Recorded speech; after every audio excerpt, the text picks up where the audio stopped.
thing flexes about as much as a lady on my 600-pound life. And that ain't gonna work out here. We got some Endura flex blades. We'll see what we got for travel stock here. And we'll do some messing around, try and get them flex blades on there. We'll be real scientific here.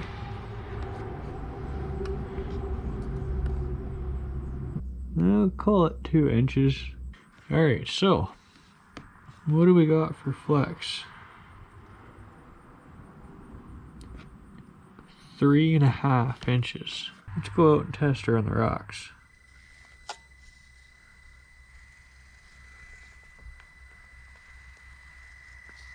Those flex blades are definitely helping keep a tire planted.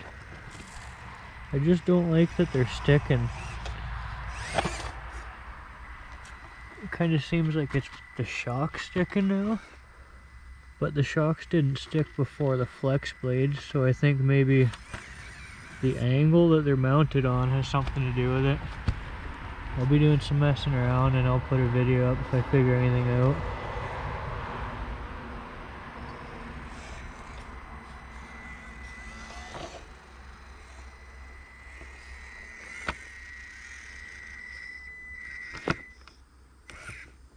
Oh, she's wedged in there.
Alright, I gotta be honest. Sitting in the shed, I didn't like these.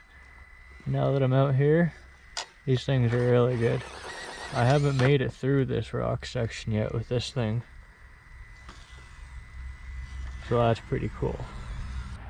Alright, so after actually driving on the rocks, I think the flex blades are an awesome upgrade. I've only got the lowers on, and I'm gonna do a little more messing around with the suspension to get it working how I want it. But what a difference. Just keeping a tire on the ground for that little bit of extra traction really seems to help.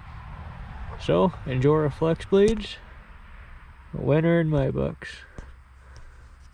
Check back for some brass in the next video. Thanks for watching.